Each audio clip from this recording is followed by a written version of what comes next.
మహాభారతం 5 శ్రీకృష్ణుడు అర్జున సంవత్ 2 భగవంతుడు ఇలా అన్నాడు. అహలయుడిని అవమానించినందుకు గౌతముని శాపం కారణంగా ఇంద్రుడు అంధుడయ్యాడు. విశ్వామిత్రుడి శాపం కారణంగా ఇంద్రుడు తన వృషణాలను కోల్పోయి మేక వృషణాలను పొందాడు. అశ్విని దేవతలు తమ వాటా ఇవ్వకుండా నిరోధించడానికి వజ్రాయుధాన్ని పైకి లేపడంతో సియావనర్షి మహర్షి ఇంద్రుడి చేతులను నిశ్చలంగా ఉంచాడు.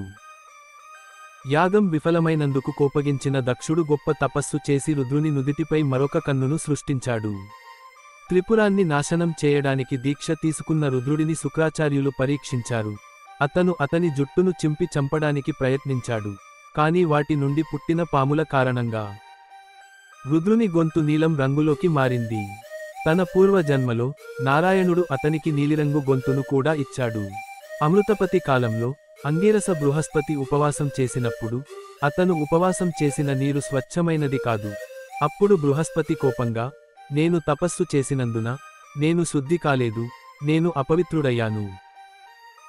ఇక నుండి మీరు చేపలు, మొసళ్ళు, తాబేళ్లు మొదలైన జంతువులతో కలుషితమవుతారు అని అన్నాడు. ఆ సమయం నుండి నీటి అంతా జలచరాలతో సంక్లిష్టంగా మారింది. విశ్వరూపంలో ఉన్న ద్వాష్ట కుమారుడు దేవతలకు పూజారి. అతను దేవతలకు ప్రత్యక్షంగా మరియు రాక్షసులకు పరోక్షంగా వాటా ఇచ్చేవాడు. ఈ సందర్భంగా హిరణ్యకశిపుడు మరియు ఇతర రాక్షసులు విశ్వరూపుడి తల్లి అయిన స్వశ్రువు వద్దకు వచ్చి, ఓ అమ్మ, 3 తలలు కలిగిన విశ్వరూపుడైన నీ కుమారుడు ద్వాష్టుడు దేవతలకు పూజారి, ప్రత్యక్షంగా మరియు పరోక్షంగా వాటా ఇస్తున్నాడు. దీని నుండి దేవతలు పెరుగుతున్నారు, మేము తగ్గుతున్నాము.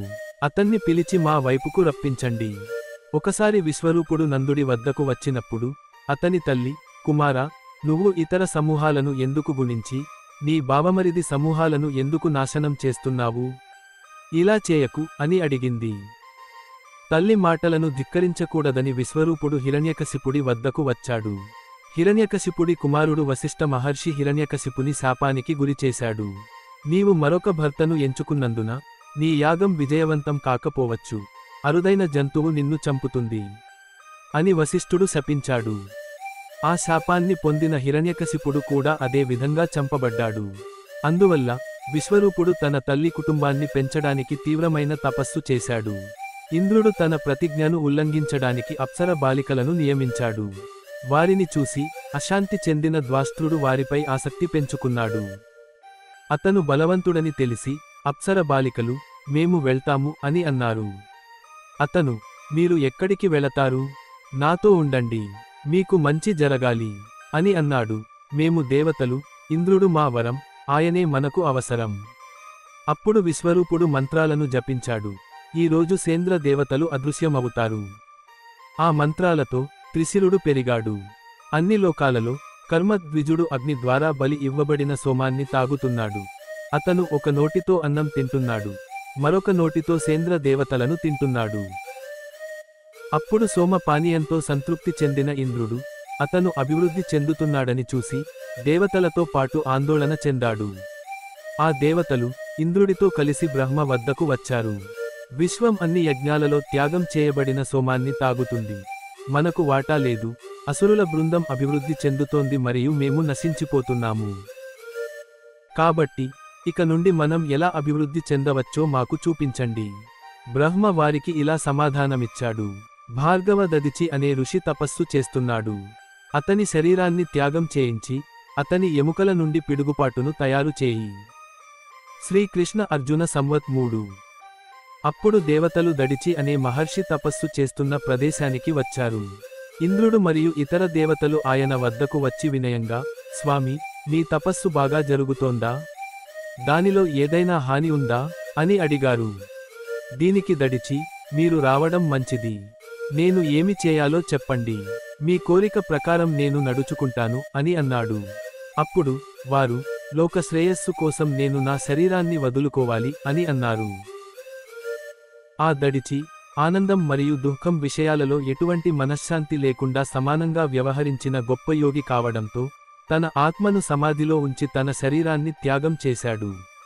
తన అత్యున్నత ఆత్మ తన శరీరాన్ని విడిచిపెట్టినప్పుడు బ్రహ్మ తన ఎముకలను సేకరించి పిడుగుపాటు చేశాడు. ఆ అభేద్యమైన మరియు అదృశ్య పిడుగు విష్ణువును మోసుకెళ్ళింది. దానితో ఇంద్రుడు విశ్వరూపుడిని చంపాడు. అతను అతని తలలను నరికివేశాడు. దీని తరువాత ఇంద్రుడు విశ్వరూపుడి శరీరాన్ని కదిలించి బ్రహ్మ సృష్టించిన శత్రువు వృద్రాసురుడిని చంపాడు. ఈ విధంగా బ్రహ్మ హత్యకు భయపడి ఇంద్రుడు దేవతల రాజ్యాన్ని రెండు విధాలుగా విడిచిపెట్టాడు. అతను తన మనస్సులో చల్లబడిన కమల మూలంలోకి చేరాడు. అక్కడ తన దివ్య మహిమతో కమల మూలం యొక్క అంతర్గత దారంలోకి ప్రవేశించాడు. అందువలన బ్రహ్మ హత్యకు భయపడి మూడు లోకాలకు అధిపతి అయిన ఇంద్రుడు అదృశ్యమయ్యాడు. ప్రపంచాన్ని యజమాని లేకుండా విడిచిపెట్టాడు. దేవతలు ఐక్యమయ్యారు మరియు గొప్ప ఋషుల మంత్రాలు కూడా ఐక్యమయ్యాయి మరియు అంతర్దృష్టి అదృశ్యమైంది. రాక్షసులు పుట్టుకొచ్చారు. వేదాలు పోయాయి.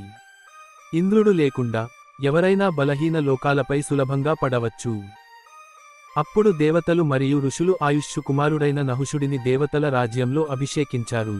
నహుషుడు స్వర్గాన్ని పరిపాలించాడు మరియు అతని నుదిటిపై 500 దీపాలతో అన్ని దీపాలను ఆర్పివేశాడు. అప్పుడు అందరూ తమ సాధారణ స్థితిని తిరిగి పొందారు మరియు ఆరోగ్యంగా మరియు సంతోషంగా ఉన్నారు. అప్పుడు నహుషుడు, ఇంద్రుడు అనుభవిస్తున్న అన్ని సుఖాలు నావి అయ్యాయి.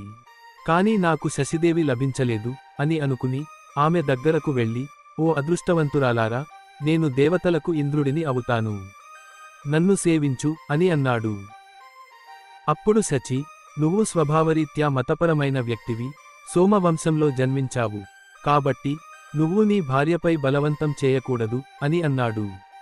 అప్పుడు నహుషుడు, నేను ఇప్పుడు ఇంద్రుడి స్థానంలో ఉన్నాను. కాబట్టి ఇంద్రరాజ్యంలోని గొప్ప విషయాలన్నీ నావే. ఇందులో తప్పు లేదు. నువ్వు ఇంద్రుడి సేవకు అర్హుడివి కాదా అని అన్నాడు. అప్పుడు ఆమె, నా ఒక ప్రతిజ్ఞ ఇంకా నెరవేరలేదు. ఆ తర్వాత కొన్ని రోజుల్లో నేను నీ దగ్గరకు వస్తాను అని చెప్పి, నహుష అని చెప్పి అతను వెళ్ళిపోయాడు. అప్పుడు శచి బాధపడి తన భర్త దర్శనం కోరింది. నహుషుడికి భయపడి బృహస్పతి వద్దకు వచ్చింది. ఆమె చాలా బాధలో ఉండటం చూసి ఆమె ధ్యానం పట్ల అంకితభావంతో ఉందని, తన భర్త వ్యవహారాలపై ఆసక్తి కలిగి ఉందని భావించి, ఈ ఉపవాసంతో నువ్వు తపస్సుతో పాటు దీవించిన ఉపశృతిని ప్రార్థించు. అప్పుడు ఆమె నీకు ఇంద్రుని దర్శనం ఇస్తుంది అని అన్నాడు. శ్రీకృష్ణ అర్జున సంవద్ 4. శచీదేవి ఎంతో ఉత్సాహంతో మంత్రాలతో అనుగ్రహించబడిన ఉపశృతిని పిలిచింది. ఉపశృతి శచీ వద్దకు వచ్చి, నీవు నన్ను పిలిచినట్లే నేను ఇక్కడ ఉన్నాను. నేను ఏమి చేయాలి అని అడిగాడు. శచీ తల వంచి, ఓ దేవి, దయచేసి నా భర్తను నాకు చూపించు. నువ్వు నిజమైన రూపం మరియు నకిలీ రూపం కాదా అని ప్రార్థించాడు. అప్పుడు తన భార్యను ఒక గుంటలో చూసి ఇంద్రుడు ఇలా అనుకున్నాడు, అయ్యో, నాకు మరొక దురదృష్టం ఎదురై ఉండాలి. ఆమె నన్ను కనుగొని ఉండకపోవచ్చు. ఆమె నన్ను వెతుక్కుంటూ ఇక్కడికి వచ్చింది. అతను ఆమెను, నీ పరిస్థితి ఎలా ఉంది? ఆమె, నహుషుడు నన్ను తన భార్యగా పిలిచాడు. నేను సమయం అడిగాను అని చెప్పింది. దీనికి ఇంద్రుడు వెళ్లి నహుషుడితో ఇలా అన్నాడు, ఋషులు మోసుకెళ్లే పురాతన వాహనం ద్వారా నన్ను తీసుకెళ్ళండి. ఇప్పటివరకు నేను చాలా గొప్ప వాహనాలలో ప్రయాణించాను. నువ్వు వేరే వాహనంలో నా దగ్గరకు రావాలి. ఇలా చెప్పి ఆమె సంతోషంగా వెళ్ళిపోయింది. ఇంద్రుడు కమలం దగ్గరకు తిరిగి వెళ్ళాడు. అప్పుడు నహుషుడు ఇంద్రుని వద్దకు వచ్చి, నీవు చెప్పిన సమయం అయిపోయింది అని అన్నాడు. ఆమె ఇంద్రుడు చెప్పిన విషయాన్ని అతనికి చెప్పగానే నహుషుడు ఋషులు మోసుకెళ్లిన వాహనం ఎక్కి శచి వద్దకు వెళ్ళాడు. అప్పుడు మైత్రవరుని మరియు కుంభయోని భార్య ఆకాశ్య, నహుషుడు ఋషులను అవమానించడం చూసి నహుషుడిని తన పాదాలతో తాకి, ఓ పాపి, నిష్క్రియాత్మక బానిస, భూమిపై పడు. పర్వతాలు ఉన్నంత వరకు పాముగా ఉండు అని చెప్పింది. అప్పుడు నహుషుడు ఆ ప్రయాణం నుండి కిందకు దొర్లాడు. ఆ తరువాత 3 లోకాలు మళ్లీ ఇంద్రుడిని కోల్పోయాయి. అప్పుడు దేవతలు మరియు ఋషులు ఇంద్రుడిని చేరుకోవడానికి విష్ణువుకు లొంగిపోయి, ఓ ప్రభు, బ్రహ్మను చంపిన ఇంద్రుడిని రక్షించు అని ప్రార్థించారు. అప్పుడు భగవంతుడు, వరం పొందిన తరువాత ఇంద్రుడు అశ్వమేధ యాగం చేయనివ్వు. దాని ద్వారా అతను తన స్థానాన్ని పొందుతాడు అని అన్నాడు. ఇంద్రుడిని చూడని దేవతలు మరియు ఋషులు, ఓ అదృష్టవంతుడా, ఇంద్రుడిని పిలవండి అని అన్నారు. శచి అదే సరస్సుకి తిరిగి వచ్చినప్పుడు ఇంద్రుడు అక్కడి నుండి లేచి బృహస్పతి వద్దకు వచ్చాడు. బృహస్పతి ఇంద్రుని కోసం అశ్వమేధ మహాక్రతువును ఏర్పాటు చేశాడు.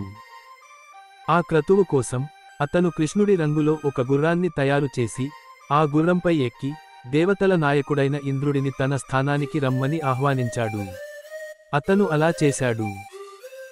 అప్పుడు దేవతల రాజు, దేవతలు నకుషు వంశంలో జన్మించిన ధనవంతుడు మరియు నీతిమంతుడు అయిన యుధిష్ఠిరుడు వారి ప్రశ్నలకు సమాధానం ఇస్తే భీముడు మరియు నకుషులు విముక్తి పొందుతారు అని అగస్త్యుడు జవాబిచ్చాడు. శ్రీకృష్ణుడు అర్జున సంవత్ 5. గతంలో భరద్వాజ మహర్షి గంగానది వద్దకు వచ్చి దానధర్మాలు చేశాడని కూడా ప్రభువు చెప్పాడు. అక్కడ 3 దశల్లో ప్రపంచాన్ని కొలిచిన విష్ణువు వచ్చాడు. భరద్వాజుడు తన చేతిని నీటిలో ముంచి అతని ఛాతీపై గుర్తు పెట్టుకున్నాడు. బైకు మహర్షి శాపం కారణంగా అగ్ని సర్వశక్తిమంతుడయ్యాడు. అదితి దేవతలకు ఆహారాన్ని అందించింది. వారు దానిని తింటే వారు రాక్షసులను ఓడిస్తారని ఆమె నమ్మింది. ఉపవాసం ముగింపులో బుద్ధుడు అక్కడికి వచ్చి దానధర్మాలు కోరాడు. అదితి అతనికి దానధర్మాలు చేయలేదు. దేవతలు, ఇతరులు కాదు, ముందుగా తినాలని చెప్పింది. తనకు దానధర్మాలు లేవని చెప్పినప్పుడు బ్రాహ్మణుడైన బుద్ధుడు కోపంగా ఉన్నాడు మరియు అదితి కడుపులో నొప్పిని కలిగించాడు. అందనార్ అనే వివస్వంత్ కూడా తదుపరి జన్మలో అదితి కడుపులో చంపబడాలి. అతను శపించాడు. అతని తల్లి అదితి కడుపులోని గుడ్డు నాశనమైంది. వివస్వంతుడు చనిపోయిన గుడ్డు నుండి జన్మించినందున అతను త్యాగానికి దేవుడు, మార్తాండర్ అయ్యాడు. దక్ష ప్రజాపతికి 60 మంది కుమార్తెలు ఉన్నారు.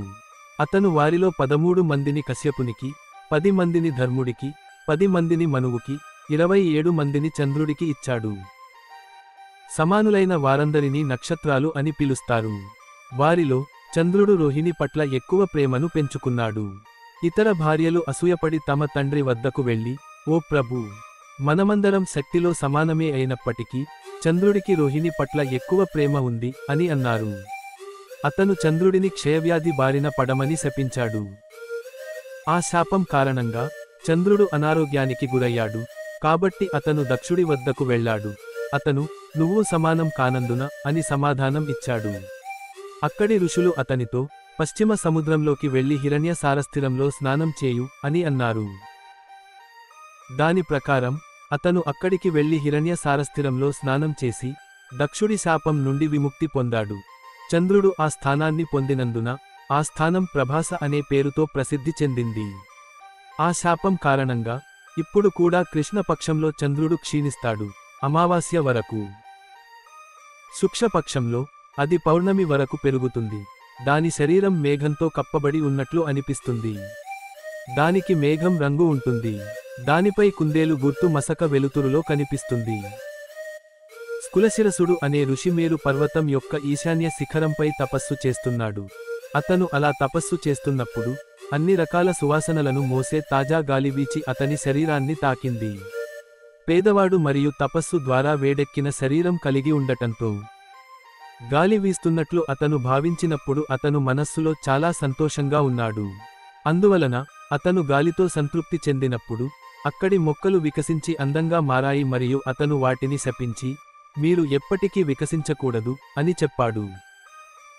మళ్ళీ నారాయణుడు లోక ప్రయోజనం కోసం వడవముఖ అనే ఋషి అయ్యాడు. అతను మేరు పర్వతంపై తపస్సు చేస్తున్నప్పుడు సముద్రం అతన్ని పిలవడానికి రాలేదు. అప్పుడు దానిని భరించలేక అతని శరీరం యొక్క వేడితో సముద్రపు నీరు స్తబ్దుగా మారింది. దాని నీరు చెమట బిందువులా ఉప్పగా మారింది. అతను వెంటనే, ఓ సముద్రమా, నీ నీరు త్రాగడానికి పనికిరానిదిగా మారనివ్వండి. కాని వడవముఖుడు దానిని మళ్లీ మళ్లీ తాగుతాడు, అది తీపిగా మారుతుంది అని అన్నాడు. అదేవిధంగా వడవముఖుడు ఇప్పటికీ సముద్రపు నీటిని తాగుతున్నాడు. రుద్రుడు హిమవత్పర్వుని కుమార్తె కనైనిని ఆశించాడు. భృగు మహర్షి కూడా హిమవంతుడి వద్దకు వచ్చి, నాకు కనైని ఇవ్వు అని అడిగాడు. హిమవంతుడు, రుద్రుడు ఆమె వరుడని నాకు తెలుసు అని అన్నాడు. బైకు, కనైని వివాహం చేసుకోవాలనే ఉద్దేశ్యంతో వచ్చిన నన్ను నువ్వు తిరస్కరించావు కాబట్టి నీకు ఇక రత్నాలు లభించవు అని అన్నాడు. ఇప్పుడు కూడా ఆ ముని మాటలు నిజమే. అలాంటి మహిమ బ్రాహ్మణులకే చెందుతుంది. క్షత్రియ కులం కూడా బ్రాహ్మణుల దయ వల్లే శాశ్వతమైన, నశించని భూమిని తన భార్యగా అనుభవిస్తుంది. బ్రహ్మ అగ్ని మరియు సోమ రూపంలో ఉన్నాడు మరియు ప్రపంచం దానిపై నిలుస్తుంది. ఈ విషయంలో ఈ శ్లోకం ఉంది. సూర్యుడు మరియు చంద్రుడు, అగ్ని మరియు సోముడు నా కళ్ళు, వారి కిరణాలు నా జుట్టు. సూర్యుడు మరియు చంద్రుడు విడివిడిగా ఉదయించి ప్రపంచానికి వెచ్చదనం మరియు ఆనందాన్ని ఇస్తారు. శ్రీకృష్ణుడు అర్జున సంవద్ 6. భగవంతుడు మళ్ళీ ఇలా అన్నాడు, ఇప్పుడు నా పేర్ల అర్థాన్ని నేను నీకు చెబుతాను. ఏక మనసుతో వినండి, ఎందుకంటే నేను ప్రపంచాన్ని సంతోషపరుస్తాను మరియు ఆనందపరుస్తాను. చంద్రుడు మరియు సూర్యుడు ఆనందాన్ని కలిగిస్తారు. పాండు మరియు అగ్నిసోము చేసిన ఈ చర్యల ద్వారా నన్ను హృషికేశుడు అని పిలుస్తారు, ప్రపంచాన్ని ప్రేమించే మరియు వరాలను ప్రసాదించే దేవుడు. ఇతోపాహుత వంటి మంత్రాల ద్వారా పిలుచుకున్నప్పుడు నేను నాలో ఒక భాగం మరియు నా రంగు అనేక రంగులతో ఉంటుంది కాబట్టి నన్ను హరి అని పిలుస్తారు. జంతువుల సారాంశం ఆశ్రయం మరియు కర్మ రెండూ. అందువల్ల వైబ్రా నన్ను రితదామ అని పిలుస్తుంది. గతంలో దృష్టి నుండి దాగి ఉన్న భూమి అవిత నేను తీసుకున్నాను, అందులో గుహ కౌ కూడా ఉంది. కాబట్టి దేవతలు నన్ను గోవింద అని పిలిచారు. అగ్ని లేని జంతువును శిశి అని పిలుస్తారు, నేను దానిలోకి ప్రవేశించినందున నన్ను శిశి అని పిలుస్తారు. ఏకమనస్సు గల మనస్సు గల జ్ఞాని భిక్షగాడు శిశి అనే పేరుతో నన్ను అనేక యజ్ఞాలకు ఆహ్వానించాడు, అందుకే నేను శిశి అనే పేరును ధరించాను. ఉదార మనస్సు గల భిక్షగాడు నన్ను శిశి అని స్తుతిస్తూ పాతాళలోకంలోకి ప్రవేశించి అదృశ్య మోక్షాన్ని తిరిగి పొందాడు. అన్ని జంతువులలో క్షేత్రాన్ని తెలిసిన నేను ఇంతకు ముందు పుట్టలేదు, ఇప్పుడు పుట్టలేదు మరియు భవిష్యత్తులో పుట్టను, అందుకే నన్ను అజ అని పిలుస్తారు. నేను ఎప్పుడూ చిన్న లేదా అసభ్యకరమైన పదం మాట్లాడలేదు. నా స్వరం బ్రహ్మ కుమార్తె సత్యస్వరూపం, నేను చనిపోయిన మరియు నిర్జీవమైన వాటిలోకి నాలోకి ప్రవేశించాను.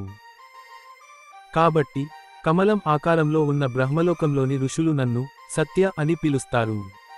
నేను ఎప్పుడూ సారాంశం నుండి జారిపోలేదని తెలుసుకోండి, నిజం నా నుండి వచ్చింది. ఓ ధనంజయ, నా ఈ అవతారంలో కూడా నా సారాంశం మునుపటిలాగే ఉంది. నా సారాంశం కారణంగా నేను స్వచ్ఛంగా ఉన్నాను, కామం నుండి విముక్తి పొందాను. శతతంత్ర జ్ఞానం ద్వారా నా రూపం స్థాపించబడింది, అందువల్ల నేను సాక్షిని. నేను విశాలమైన నల్లని ఇనుప నాగలి కొనతో భూమిని దున్నుతున్నాను, నా రంగు కూడా నల్లగా ఉంటుంది, అందుకే నేను కృష్ణుడిని. భూమి నీటితో తయారు చేయబడింది, ఆకాశం గాలితో తయారు చేయబడింది, గాలి తేజస్సుతో తయారు చేయబడింది. దీని నుండి నేను 5 మూలకాలను ఒకదానితో ఒకటి అనుసంధానించే సామర్థ్యాన్ని కోల్పోయాను కాబట్టి, అంటే నాకు పైకి లేచే సామర్థ్యం ఉంది కాబట్టి నాకు వైకుంఠ అనే పేరు పెట్టారు. భూమి మరియు ఆకాశం సార్వత్రికమైనవని అందరికీ తెలియదా? నేను రెండింటికి మద్దతుదారుడిని కాబట్టి అద భూమి అక్ష అఖాయం జ నేను వీటికి మద్దతుదారుడిని కాబట్టి నన్ను అదోక్షజ అని పిలుస్తారు. వేదాల అర్థాన్ని ఆలోచించగల వేద పండితులు ప్రాగ్వంశం త్యాగ మందిరం లో కూర్చుని నా మహిమలను పాడతారు. అందుకే నేను అదోక్షజుడిని, ఎందుకంటే నా కృప వల్ల జీవితం అధోగతిలోకి పడిపోదు. ఇతరులు నన్ను అదోక్షజ అని పిలుస్తారు. అదోక్షజ అనే పదం వివిధ పదాలతో ముడిపడి ఉంది. అల సమానము విధ్వంస స్థానం, దోషం ఉనికి స్థితి, జ సమానము జన్మస్థానం, మరియు నారాయణుడు మాత్రమే మూల స్థితుల స్థానం కాబట్టి నారాయణుడు తప్ప వేరే అధోక్షజ లేదు. ధృత అగ్ని రూపంలో ఉన్న నా అర్చిషం జ్వాల ను కూడా మేల్కొల్పుతుంది, కాబట్టి వేదాలు తెలిసిన వారు నన్ను ధృతార్చి అని పిలుస్తారు. శ్రీకృష్ణ అర్జున సంవత్ 7. ఆశీర్వదించబడినవారు ఇంకా ఇలా అన్నారు, శరీరంలో 3 అంశాలు మాత్రమే ఉన్నాయా? వాటిని కర్మ అంటారు. పిత్త, శ్రేష్, వాయు. ఈ సంఘాన్ని తయారు చేసే 3 అంశాలు ఇవి. జంతువును అలంకరించేది ఇవే. ఇవి నాశనమైతే జంతువు కూడా నాశనమవుతుంది. కాబట్టి ఆయుర్వేదం తెలిసిన వారు నన్ను త్రిధాతు అని పిలుస్తారు. ఓ భరత, ప్రపంచంలో అత్యంత గౌరవనీయమైన మతాన్ని వృష్ అంటారు. వేద నిఘంటువులో వృష్ మతం అని చెప్పబడింది. కాబట్టి నేను ఉత్తమ వృష్ అని తెలుసుకోండి. కవి అంటే ఉత్తమ వరాహ, మతాన్ని వృష్ అని పిలుస్తారు. కాబట్టి కశ్యప ప్రజాపతి నన్ను వృషకపి అని పిలిచాడు. సురలలో ఎవరికీ నా ప్రారంభం, మధ్య లేదా ముగింపు తెలియదు. కాబట్టి ప్రపంచ ప్రభువు అయిన నన్ను తెలియని, అపారమైన, అపరిమితమైన అని పిలుస్తారు.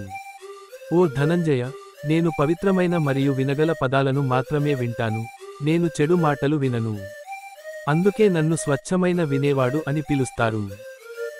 100 ఘనపు అడుగుల పంది రూపంలో నేను ఈ భూమిని ఎత్తి ప్రపంచానికి ఆనందాన్ని తెచ్చాను, అందుకే నేను ఒక కొమ్ము గలవాడిని. అదేవిధంగా పంది రూపంలో నాకు 3 భుజాలు ఉన్నాయి మరియు నేను 3 కొమ్ములు కలిగి ఉన్నానని ప్రసిద్ధి చెందాను. కపిల దర్శనాలు విరింజ అని పిలిచే ప్రజాపతిని నేనే. అతను జీవితాన్ని ఇచ్చి అన్ని లోకాలను సృష్టించాడు. సిద్ధాంతాన్ని స్థాపించిన సాంఖ్యులు నేను శాశ్వతమైన వ్యక్తిని, జ్ఞానంతో నిండినవాడిని, ప్రారంభంలో ఉన్నవాడిని అని చెబుతారు. వేదాలలో నన్ను హిరణ్యకర్ప, ప్రకాశకుడు అని పిలుస్తారు మరియు యోగులు ప్రతిరోజూ పూజిస్తారు, అందువల్ల భూమిపై నన్ను హిరణ్యకర్ప అని పిలుస్తారు. నేను 21,000 ఋగులతో తయారైన ఋగుడని వారు చెబుతారు. సామవేదం, దాని 1000 శాఖలు, వేదాలు మాట్లాడుతాయి. అరణ్యకంలో వైబ్ర నా గురించి పాడుతుంది. నా భక్తులు అరుదు. 101 శాఖలు కలిగిన యజుర్వేదంలో కూడా నన్ను స్తుతిస్తారు. అథర్వణ వేదాన్ని అధ్యయనం చేసిన బ్రాహ్మణులు నన్ను 5 భావనల వేదం అని పిలుస్తారు, వాటిని క్రియలతో కలిపి. వేదాలలో విభజనలు, శాఖలలో పాటలు మరియు శబ్దాల సామరస్యం ఇవన్నీ నాచే సృష్టించబడ్డాయి. ఓ పార్థ, వరాలను పొందినవాడు, వ్యక్తమయ్యేవాడు హయగ్రీవుడు కాదా? ఉత్తరాన శరీర విభజన మరియు అక్షరాల విభజన, నేను దీన్ని తెలుసుకున్నవాడిని. గొప్ప పాంచాలుడు వామదేవుడికి చూపిన విధంగా నన్ను పూజించాడు మరియు నా నైవేద్యం నుండి వేదాల విభజనను పొందాడు. శాశ్వత పురుషుడు. ఆ సమయంలో పాపారావ్య గోత్రంలో జన్మించి నారాయణుడి నుండి వరం మరియు నిరంతర యోగాన్ని పొంది శరీరాన్ని మరియు వేదాంగాన్ని శిక్ష గా కూర్చి శరీర విభజనలో నైపుణ్యం కలిగి ఉన్నాడు. పుండరీక వంశంలో జన్మించిన బ్రహ్మదత్తుడు 7 జన్మలలో జనన మరణాల దుఃఖాలను పదే పదే ఆలోచించాడు మరియు ఏకాంతంలో నుండి యోగ సంపదను పొందాడు. గతంలో కారణ మార్పు ద్వారా, గొప్ప గురువుల ప్రార్థనల ద్వారా నేను ధర్మపుత్రుడిని అయ్యాను. అందుకే నన్ను ధర్మజనుడు అని పిలుస్తారు. అప్పుడు నరనారాయణుడు ధర్మరథాన్ని ఎక్కి కంఠమడ పర్వతంపై అంతులేని తపస్సు చేశాడు. ఆ సమయంలో దక్ష యాగం జరుగుతోంది. ఓ భరత, దక్షుడు రుద్రుడికి వాటా ఇవ్వలేదు. కాబట్టి రుద్రుడు తాటిచి మాటలు విని యాగాన్ని నాశనం చేశాడు. కోపంతో అతను తన మండుతున్న త్రిశూలాన్ని ఉపయోగించాడు. ఆ ఈటె దక్షుని విస్తారమైన యాగాన్ని కాల్చివేసి త్వరగా పధారిక ఆశ్రమానికి చేరుకుని నారాయణుని తలపై పడింది. ఓ పార్థ, నారాయణుడైన నా జుట్టు, దాని ప్రకాశం కారణంగా ఉదయ వైభవం యొక్క రంగుగా మారింది. కాబట్టి నేను దానిని ఉదయ వైభవం అని అనుకున్నాను. మహానారాయణుని గర్జనతో తరిమివేయబడిన ఆ ఈటె శంకరుని చేతుల్లోకి వెళ్ళింది. అప్పుడు రుద్రుడు తపస్సు చేస్తున్న ఆ 2 ఋషుల వద్దకు వచ్చాడు.